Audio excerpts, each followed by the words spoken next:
Hello students, I Tanisha welcome you on study खजाना। Last video में हमने टाइप्स ऑफ ऑसिलेशन किया था। अब बेटा हम एक बहुत ही यूनिक और बहुत ही इंपॉर्टेंट एग्जांपल पढ़ने जा रहे हैं, जिसका जिक्र मैंने हर एक वीडियो में हर एक दूसरी बात में किया है। सबसे ज्यादा जो हमारा एग्जाम्पल होता है ऑसिलेशंस को दिखाने का, वही मेरा क्या होता है बेटा, हमारा होता है सिंपल पेंडुलम। अब हम सिंपल पेंडुलम के बारे में पढ़ेंगे, इसका कैसे टाइम पीरियड होता है, क्या क्या और चीजें होती हैं। बहुत इंपॉर्टेंट टॉपिक है, दो तीन चीजें ही हैं, एक तो टाइम पीरियड निकालना, इसके ऊपर न्यूमेरिकल्स आते हैं, और एक होता है सेकंड पेंडुलम। दोनों ही चीजें हम डिस्कस करेंगे। तो सबसे पहले एक सिंपल पेंडुलम होता क्या है, कब वो हमारा एक आइडियल सिंपल पेंडुलम होगा। तो मेनली सिंपल पेंडुलम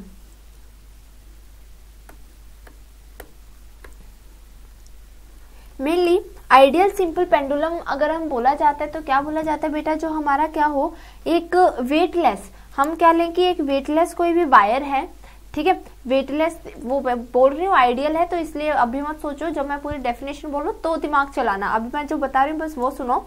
जो क्या है, एक वेटलेस इनएक्सटेंसिबल, मतलब उसकी एक्सटेंशन ना बढ़े, इलास्टिसिटी उसकी ना हो, क्योंकि इलास्टिसिटी में आपने पढ़ा ना कि मेनली एक चीज को जब हम ज्यादा डिफॉर्मिंग फोर्स लगाते हैं तो उसका हमेशा के लिए चेंज हो जाती है शेप, ठीक है। तो मेनली इसमें इलास्टिसिटी हमारी क्या हो, इनएक्सटेंसिबल, मतलब उसकी इलास्टिसिटी बहुत अच्छी हो और उसकी एक्चुअल वैल्यू चेंज ना हो, कि कोई एक वेटलेस इनएक्सटेंसिबल स्ट्रिंग पे हम बहुत ही हैवी मास टांगे तो हमारी जो ऑसिलेशन होगी वो बनता है मेरा सिंपल पेंडुलम। अब आप देखो कि क्या ऐसा पॉसिबल है कि कोई भी एक स्ट्रिंग हो या कुछ भी हो उसका वेट ना हो। अब कुछ भी हो, मतलब बहुत ही पतली क्यों ना हो, बट वेट तो होगा। तो ये चीज तो बिल्कुल ही इम्पॉसिबल है कि हम कोई भी एक सिंपल पेंडुलम बना सके, ठीक है। तो हम क्या लिखेंगे, मेनली सिंपल पेंडुलम को हम शुरू क्या करेंगे, an ideal simple pendulum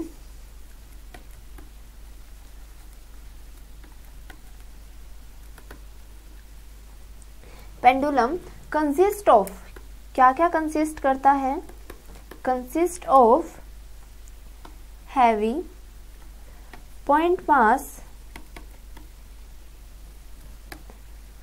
body suspended bye a weightless inextensible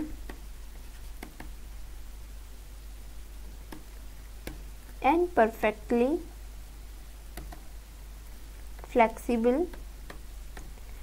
flexible भी हो और इनएक्सटेंसिबल ना हो, मतलब ये मानो बहुत ही चीज जल्दी से फ्लेक्सिबल, वो इधर उधर जा भी रहा है पर फिर भी वो इनएक्सटेंसिबल हो, तो ये तो इम्पॉसिबल है ना। आपको पता है कितनी बहुत ज्यादा ऑसिलेशंस होने के बाद उसकी हमारी जो डिफॉर्मिटी हो जाती है और इलास्टिक फैटिग्यू आ जाता है ना। ये चीजें आपने पढ़ी है, तो मेनली इलास्टिक फैटिग्यू आ जाता है वहां से, ठीक है।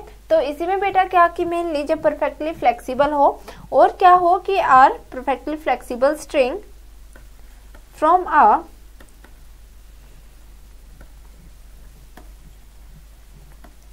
rigid body, rigid spot about which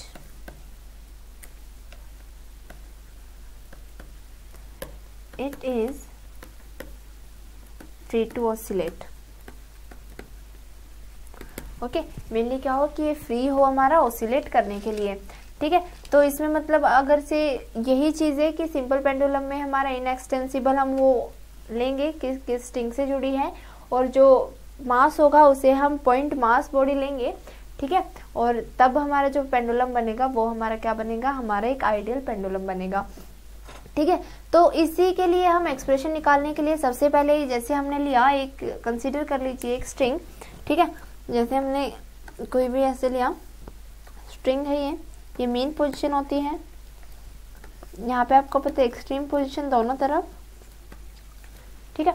तो मेनली इसकी लेंथ है अगर L, मेरी जो पेंडुलम है वो मैंने L लेंथ का लिया, और उसकी जो मेन डिस्टेंस है एक्सट्रीम पोजीशन तक जाने की डिस्टेंस है, दिस इज x, इस तरफ भी x, और थीटा एंगल ये सबटेंड करता है फ्रॉम द मेन पोजीशन।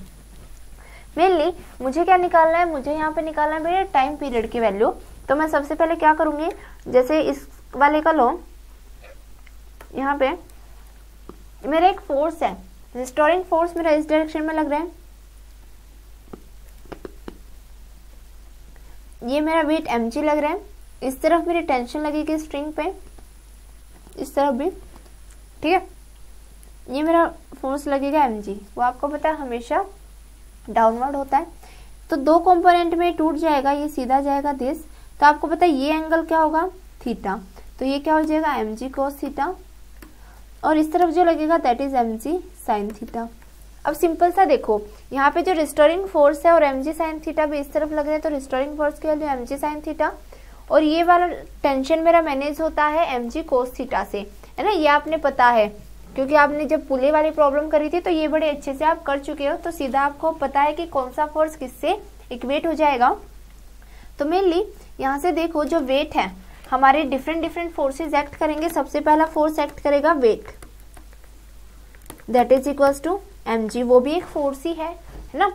तो मेनली जैसे सेकेंड वन इज हमारा जो दूसरा फोर्स है जो एक्ट करेगा, this is tension on string, tension on string, okay, tension on string T, मुझे पता वो किससे इक्वेट हो जाएगी बेटा, T is equals to mg cos theta से, है ना, मेरी टेंशन है वो किससे मैनेज हो जाएगी, T is equals to mg cos theta से, ठीक है। अब क्या बेटा, इसी के बाद जब हम देखेंगे मेरा जो फोर्स है, अगर मेरा फोर्स क्या है, रिस्टोरिंग फोर्स है, ठीक है, तो मेरा रिस्टोरिंग फोर्स किससे हो जाएगा बेटा, अब वो mg sin थीटा भी उसी डायरेक्शन में आ रहा है, बट जो रिस्टोरिंग फोर्स होगा तो वो अपोजिट डायरेक्शन में होना चाहिए, ठीक है। Therefore third one is restoring force.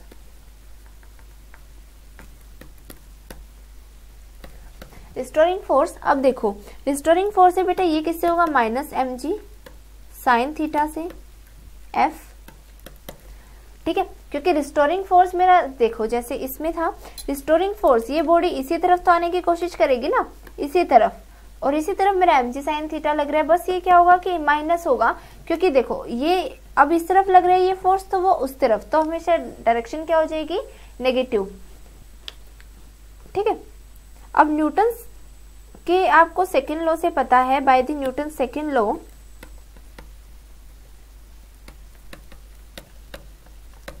Newton के सेकेंड लॉ से आपको क्या पता है, जो फोर्स है F is equals to ma होता है। अब this is equation first and this is equation second, equate करो, क्योंकि जो फोर्स मेरा उस तरफ लेके जाएगा उसे एक्सट्रीम पोजीशन की तरफ, वो ma होगा, और लाने की कोशिश करेगा वो रिस्टोरिंग फोर्स होगा। तो मेनली क्या होगा, दोनों ही आपस में एक दूसरे को इक्वेट करेंगे, equal and opposite reaction, that's why they should equate, okay, ये हम इक्वेट करना चाहिए, that is ma is equals to minus mg sin theta. m से m कैंसिल आउट हुआ, a will be come out बेटा minus g sin theta, a की value आ गई। अगर मेरा थीटा बहुत स्मॉल है, इट मीन्स जो वो मेन पोजीशन से बहुत कम एंगल सबटेंड करके एक्सट्रीम पोजीशन की तरफ जा रहा है, तो मेनली वो थीटा बहुत स्मॉल है, तो थीटा स्मॉल होने की वजह से जो साइन थीटा की वैल्यू होती है वो नियरली इक्वल्स टू थीटा हो जाती है, ठीक है। As theta is very small then sine theta is nearly equals to theta, ठीक है। साइन थीटा की जो वैल्यू होगी वो नियरली इक्वल्स टू थीटा हो जाएगी। अब देखो मैं इसमें पुट करूं तो यहाँ से a की वैल्यू क्या आ जाएगी, minus g theta, minus g theta, this is equation first. अब मुझे पता है यहाँ से देखो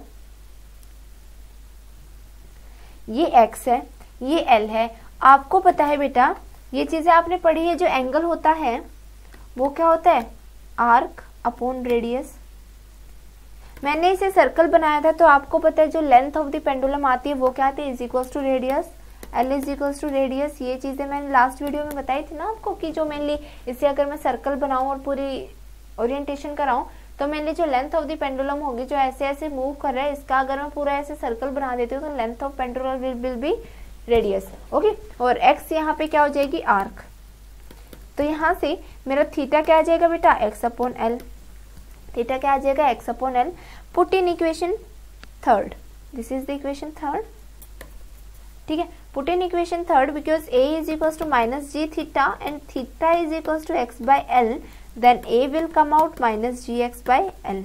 a की वैल्यू क्या आ जाएगी, minus g x by L, ठीक है। अब आप यहाँ से देखो g क्या है, ग्रेविटी, और length of the pendulum is also constant, तो मेनली यहाँ से a क्या आ जाएगा बेटा, a is directly proportional to minus x, और यही मेरा क्या है, यही है मेरा मेनली ये डिस्प्लेसमेंट हुई ना, x मेरी डिस्प्लेसमेंट है, मीन पोजीशन से एक्सट्रीम पोजीशन के बीच में x डिस्प्लेसमेंट है, या फिर आप y डिस्प्लेसमेंट बोल लो, तो a is directly proportional to -y या फिर -x, यही मेरी क्या है SHM। तो यहाँ से मेरा प्रूव होता है कि जो मेरा है ना, कि यहाँ से प्रूव हो जाता है कि जो मेरा सिंपल पेंडुलम होता है वो हमारा क्या करता है, सिंपल हार्मोनिक मोशन को अटेन करता है। ठीक है, तो यहाँ से आप लिखेंगे, क्योंकि कई बार ये आता है प्रूव करना कि आप प्रूव कीजिए कि सिंपल हार्मोनिक मोशन, जो सिंपल पेंडुलम होता है वो सिंपल हार्मोनिक मोशन को शो करता है। ठीक है, तो it shows that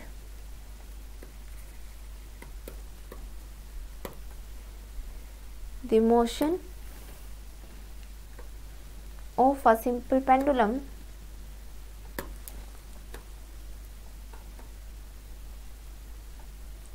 is simple harmonic motion। जो मोशन है एक सिंपल हार्मोनिक, जो सिंपल पेंडुलम की, वो क्या हो जाएगी, SHM हो जाएगी। ठीक है, तो ये हुआ। अब मुझे मेरे निकालना बेटा टाइम पीरियड, क्या मुझे निकालना है टाइम पीरियड, कि मेरा टाइम पीरियड क्या होगा मेनली किसके लिए, हमारे सिंपल पेंडुलम के लिए। तो जो टाइम पीरियड होता है, ठीक है, जो टाइम पीरियड है मेनली आप पीछे से पढ़ के आए हो, टाइम पीरियड क्या होता है 2 pi under root x by a, 2 pi by omega और ओमेगा ए बाय एक्स होता है। ठीक है, क्योंकि हमारा जो ओमेगा होता है दिस इज ए वाई। ठीक है, तो यहाँ से आप पुट करेंगे तो जो हमारी जो ए होता है वो क्या होता है माइनस ओमेगा स्क्वायर वाई, है ना, minus omega square y. Omega will be equals to minus sine को चलो छोड़ दीजिए क्योंकि वो अपोजिट डायरेक्शन शो करता है, तो माइनस साइन तो छोड़ दो। Omega square is equals to a upon y, that is omega square is equals to under root a y, that is a x. Y मैंने डिस्प्लेसमेंट है, मैंने यहाँ पे एक्स डिस्प्लेसमेंट लिया, तो ये डिफर नहीं कर रहा है। और मेरा जो टाइम पीरियड होता है वो क्या होता है 2 पाई बाय ओमेगा, तो ये क्या हो जाएगा, ये हो जाएगा, फिर इसे मैं देखो ओमेगा क्या है, ओमेगा है मेरा a बाई एक्स, तो ये उल्टा हो जाएगा क्योंकि ये डिनोमिनेटर में, तो t is equal to 2 pi root X by A. ये चीजें तो पीछे से ही पढ़ के आए हो ना। अब यहाँ से देखो, यहाँ से आपको पता है जो मेरी a की वैल्यू आई है वो क्या है, माइनस जी अपॉन एल इंटू एक्स। तो a की वैल्यू क्या है बेटा, माइनस जी अपॉन एल इंटू एक्स। और मेरा टाइम पीरियड में जब आप पुट करेंगे 2 पाई a की जगह x टू जी एल, तो यहाँ से क्या हो जाएगा, यहाँ से आप काटोगे जी एक्स, एक्स से एक्स कटा तो time period of the simple pendulum will come out 2 into L by G. तो mainly time period of a simple pendulum will come out 2 pi under root L by G. ठीक है, तो यहाँ से आप देख सकते हो this equation show that the time period of the simple pendulum will depend on the length of the pendulum and the g, that is gravity of the earth। तो मेनली यहाँ से ये सबसे इम्पोर्टेंट रिजल्ट आता है। इसके फिर cases आते हैं, वो भी मैं आपको कराऊंगी, बहुत इम्पोर्टेंट है। तो mainly this equation shows that time period of simple pendulum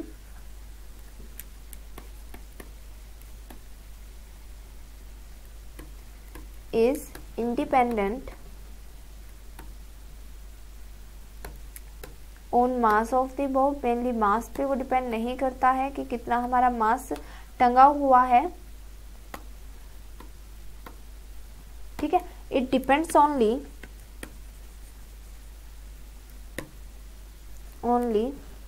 on length of pendulum and acceleration due to gravity। ठीक है, mainly acceleration due to gravity पे और लेंथ ऑफ दी किस पे, लेंथ ऑफ दी पेंडुलम पे depend करता है। ठीक है, तो ये चीजें हुई। यहीं से बेटा एक केस राइज होता है। ठीक है, जैसे यहाँ से आप देख सकते हो, अगर आप निकालोगे किसी भी आप अर्थ पे निकालो, ठीक है, अगर मेरे जो लेंथ है, स्पेशल केसेस देखो, यहाँ से स्पेशल केसेस डाल के लिखना, स्पेशल केसेस में क्या होगा बेटा, अगर जो मेरी लेंथ है 2 pi under root L by G होता है ना, T is equal to 2 pi root under L by G, तो मेनली लेंथ क्या हो जाएगा बेटा, लेंथ अगर मेरी 0 है सॉरी लेंथ अगर मेरी इनफाइनाइट है, मैं बहुत ही लंबा एक पेंडुलम लेती हूँ, if length nearly equals to infinite, then मेरे लिए क्या होगा कि देखो अगर इसकी एक और रिलेशन भी यहाँ से हम निकाल सकते हैं, जैसे आप जी से भी निकाल लो या सिंपल जैसे लेंथ ऑफ द रेडियस में निकालो, जैसे इसका एक फॉर्मूला है, सिर्फ वो आप फॉर्मूला याद कर लीजिए, उसकी वैल्यू नहीं पूछी जाती, 2 pi R E upon R E by L into ji.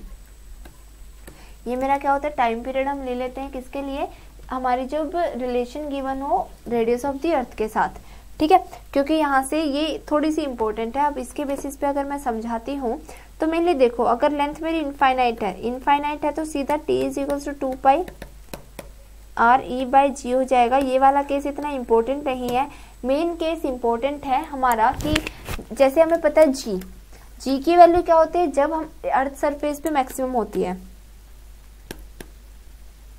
Earth surface पे मैक्सिमम। अगर हम किसी हाइट पे जाते हैं, माउंटेन्स पे जाते हैं, या फिर हम जाते हैं बेटा इस पे नीचे माइनिंग वगैरह में, तो यहाँ पे मेरी जी की वैल्यू वो वेरी करती है और डिक्रीज होती है। अब जी की वैल्यू मेरी डिक्रीज होगी तो टाइम पीरियड मेरा बढ़ेगा। इट मीन्स जो मेरा पेंडुलम जो वो मूव कर रहा था, अब मेरा वो स्लोली मूव कर रहा है एक्सट्रीम पोजीशन की तरफ, देन फिर स्लोली आ रहा है वो मेरा किसकी तरफ, मेनली मेरी मेन पोजीशन की तरफ। तो मेनली उसमें क्या है, उसने क्या किया बेटा, उसने मेनली किया कि हमारी जो टाइम पीरियड की वैल्यू इंक्रीज हो गई, एज जी पे डिपेंड कर रहा है ना, T is equal to 2 pi root L by G, ठीक है। तो ये हो गया। अब अगर सेंटर ऑफ द अर्थ पे निकालो, अगर at the centre of the earth G क्या हो जाती है 0, हमें पता वो डिस्टेंस के साथ साथ डिक्रीज होती जाती है। जब हम अर्थ सरफेस में नीचे जाते हैं तो सेंटर पे जी पे 0, तो T will be equals to 2 pi root L by 0 that is infinite. तो अगर मेरा कोई पेंडुलम हमारे सेंटर ऑफ द अर्थ पे रखा है तो उसकी जो टाइम पीरियड की वैल्यू होगी वो क्या हो जाएगी, इनफाइनाइट। इट मीन्स वो बहुत ही स्लोली इतना स्लो जाएगा कि हमें दिखेगा तक नहीं वो कि कितना मतलब जाता है, ठीक है। मतलब बहुत ज्यादा हाई वैल्यू हो जाएगी, बहुत ही स्लो फिर वो मूव करेगा मीन टू हमारे एक्सट्रीम पोजीशन पे, तो नियरली वो स्टेबल ही हो जाएगा। अब नियरली स्टेबल हो जाएगा तो टाइम पीरियड क्या हो जाएगा, इनफाइनाइट, ठीक है। तो मेनली ये चीजें ध्यान रखना बेटा, क्योंकि पूछा जाता है कि अगर मेरा पेंडुलम मैं माउंटेन पे अगर रखा है तो क्या फर्क पड़ेगा उसके टाइम पीरियड पे। तो ये चीजें आप इक्वेट करके अच्छे से बोलना है। इसी 3 ही चीजें पूछी जाती है कि बिलो दी अर्थ और अबव दी अर्थ, मतलब किसी एक पर्टिकुलर हाइट पे, और मेनली किसी सेंटर ऑफ द अर्थ पे क्या वैल्यू होगी टाइम पीरियड की, ठीक है। तो ये टाइम सिंपल पेंडुलम के लिए था। अब एक यहीं से आता है सेकंड पेंडुलम। सेकंड पेंडुलम हमारा सिंपल पेंडुलम ही होता है, बस इसमें फर्क एक चीज का होता है, ठीक है। जैसे सिंपल पेंडुलम में क्या होता है, हम टाइम पीरियड निकालते हैं। सेकंड पेंडुलम की एक खास बात होती है कि इसमें सेकंड पेंडुलम वो पेंडुलम होता है जो अपना टाइम टेकन पूरा करने में 2 सेकेंड्स लेता है, मतलब बहुत ही फास्ट जो मूव करता है। इट मीन्स यहाँ पे था, यहाँ पे गया 0.5 सेकेंड में, आया 0.5 सेकेंड में, दैट इज 1 सेकेंड। अब मेनली इस तरफ भी ऐसी, तो मेनली टोटल कितना हो गया 2 सेकेंड। इट मीन्स 2 सेकेंड में जो अपना टाइम पीरियड जो अपनी पूरा एक ऑसिलेशन कंप्लीट कर देता है, ये एक स्पेशल केस होता है बेटा पेंडुलम का। तो मेनली इसमें ध्यान रखना, the pendulum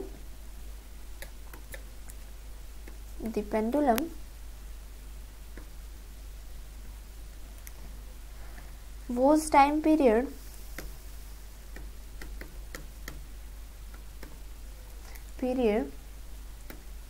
is 2 seconds is called second pendulum। जिसका टाइम पीरियड 2 सेकेंड होता है वो क्या कहलाता है, टाइम, मेनली वो मेरा कहलाता है सेकंड पेंडुलम। अब क्या है बेटा कि जैसे ये स्पेशल केस तो है ही मेरा, अब इसमें मैं लेंथ ऑफ द पेंडुलम अगर निकालती हूँ तो t इज इक्वल्स टू मुझे पता है 2 pi root L by G होता है।